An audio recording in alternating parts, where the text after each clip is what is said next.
Well, let's start our coverage there then tonight in terms of the latest coming out of KwaZulu-Natal.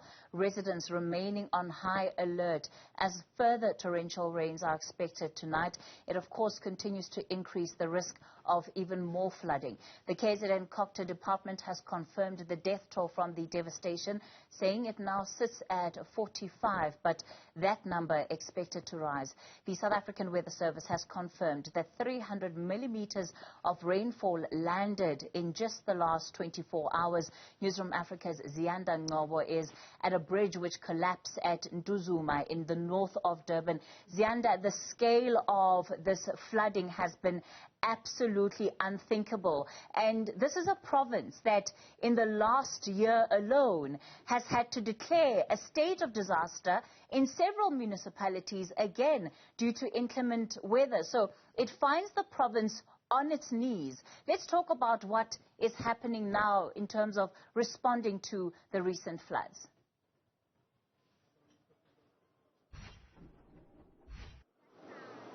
I'll tell you what, Kathy, very good evening to you. The KwaZulu-Natal Premier is holding a special cabinet meeting as I speak to you right now, where he's meeting with officials from the province and as well as national officials, I'm told, to give an update on what's been happening, not just here in eThekwini, but across the province of KwaZulu-Natal. Not only just in the last year has there been a declaration of this, several parts of KwaZulu-Natal as a disaster zone. 3 years ago, this happened. This level of devastation was seen just as recently as 3 years ago. And in fact, during those 2019 floods, the last time that we'd seen this level of devastation was during the 1987 floods, which actually claimed at least 300 lives. The last flash flooding claimed around 70 lives. And I remember, Kathy, that the president declared 7 days of national mourning in 2019. Judging from the death toll sitting at 45 right now, it would seem that we are fast approaching that number of 70 and possibly even more. So we'll also be getting a briefing from the KwaZulu-Natal Premier later on this evening on where we stand, and I don't think it's unreasonable to assume that KwaZulu-Natal is once again likely to be placed and declared a national disaster. But let me take you through what's happening now in KwaNtuzuma, north of Durban. My colleague Ziyanda Ngcobo will show you the devastation just in this particular area, and as the night falls, Kathy, there are concerns by residents here that even worse devastation could take place. As you can see, there's just rubble everywhere, and there's still a stream down here. Some are trying to cross over. In fact, a makeshift bridge has been created. You can see those residents crossing over, braving, this particular river that is now underneath this bridge to try and get to the other side of this bridge. There are other residents who are just standing here trying to look at the damage. I'm not sure how safe that is. You can see that log is moving and it's connected actually to the electricity line. So that's the level of devastation. This entire bridge has been completely damaged, and you can still see that this stream is quite strong at this particular point in time. And I suppose those who are living in these low-lying areas, you'll know that the KZN department has actually urged them to move, but it's very difficult if this is the only home that you know. Where do you go from here?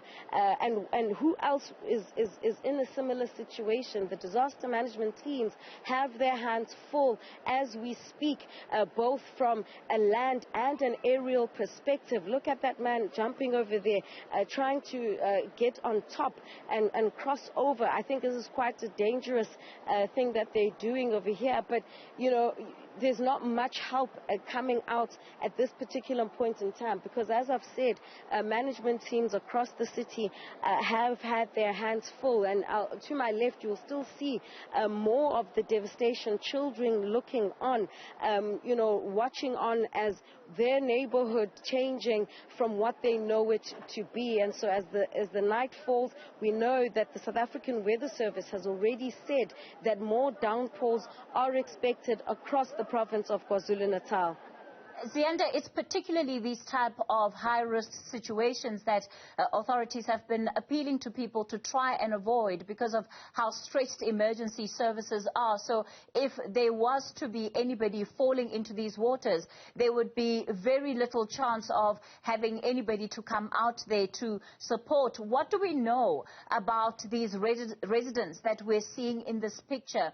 And why are they going through these extremes of trying to make their way from one side to the other?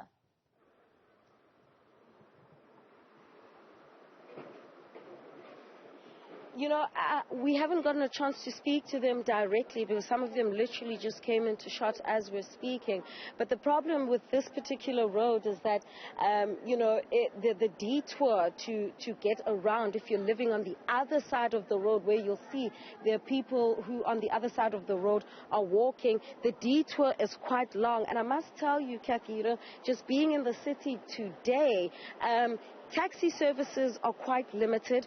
I spoke to a petrol attendant where we poured our gas, and she had said that getting to work this morning in and of itself was a struggle, and that even last night they had to put money together as colleagues to get an Uber because taxis have also reduced their services. So I suppose, to respond to your question, that also might be one of the reasons why they are risking and have created this makeshift I don't even want to call it a bridge. I don't know what I can call this really. This makeshift structure to try and cross over. In fact, you'll see one of them is carrying corrugated iron, and it would seem that they're still trying to put something together here as they try to cross over. So that's why I'm telling you about the services that are also seemingly being affected, because the KwaZulu-Natal Cocktail Department has strongly urged residents of this province to try as much as possible to stay at home, to work at home if they can, because even the roads, we drove from Pietermaritzburg into Durban, and I can tell you the N3, and we had to drive in via Hillcrest. The roads are strewn with rubble and trees that have fallen, and you could see that the disaster management teams were trying to clear as much as possible. So all the way from Pietermaritzburg right through as you drive into the city center, it is quite literally a mess. And, you know, I think it's quite difficult to monitor each and every area. And as you can see, then it's clear that some of the residents of Newzroom are taking matters into their own hands this evening. All right, let's leave it there for now. Ziyanda Ngcobo is out in KZN watching that situation for us. Of course, it comes as earlier on in the day, the South African Weather Service upgrading then their warning for parts of KZN to level 9. So we're now sitting to orange level 9, which is the warning for the kind of weather that is going to be expected there. So certainly not out of the woods yet, but the